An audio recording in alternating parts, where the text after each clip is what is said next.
وبركاته. إن الحمد لله رب العالمين والصلاة والسلام على سيد المرسلين وعلى آله وصحبه أجمعين. قال الله تعالى: أعوذ بالله من الشيطان الرجيم.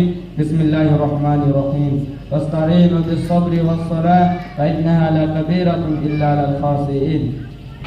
قبل احترام سامعین، محترم اساتذہ اور میرا عزیز ہم وطنوں، آج ہم جس زمین پر کھڑے ہو کر فخر سے میرا بھارت مہان کہتے ہیں، اسی زمین کو آزاد کرانے کے لیے ہزاروں سال کی غلامی کا اندھیرا چیرنا پڑا تھا۔ یہ آزادی پرچم یا فضا یا ہمیں تحفے میں نہیں ملی، یا خون سے سنچی کی گئی ہے۔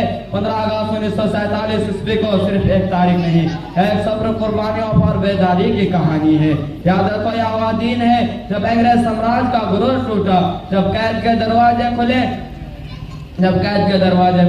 جب ہندوستان کے دل سے زنجیریں گری اور ہر طرف گونجا آزاد بھارت زندہ باد۔ میرے ساتھیوں، ہم اشفاق اللہ خان کے جذبے کو کیسے بھول سکتے ہیں؟ کیا ہم رانی لکشمی بائی کی تلوار کو، ٹیپو سلطان کی غیرت کو، یا گاندھی جی کا سچ عزم تشدد کو بھول سکتے ہیں؟ نہیں، کیونکہ ان سب نے ہمیں صرف آزادی نہیں دی، بلکہ ان سب نے وقار، پہچان اور خودداری بھی دی ہے۔ اب سوال ہے، ہم نے بدلے میں کیا دیا؟ کیا ہم نے ان خوابوں کا بھارت بنایا؟ کیا ہم نے ان نفرت کو ہرا دیا؟ کیا ہم نے اتحاد اور ان سب کا پرچم بلند کیا؟ آج ہمیں آزادی صرف منانا نہیں ہے، بلکہ اسے سمجھنا اور جینا ہے۔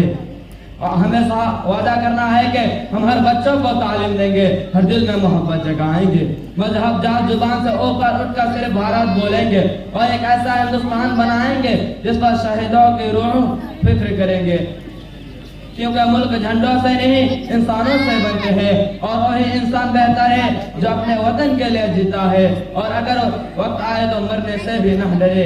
اختتامیہ، آج کے دن ہر اس ماں کو سلام پیش کرتا ہوں جس نے بیٹے قربان کیا، اور ہر اس باپ کو عقیدت پیش کرتا ہوں جس نے جنازہ اٹھایا، اور ہر اس جوان کو دعاؤں میں یاد کرتا ہوں جس نے وطن کے نام پر جان دی ہے۔ خدا کرے یہ وطن سدا سلامت رہے، ہر دل میں اس کی محبت کی سما جلتی رہے۔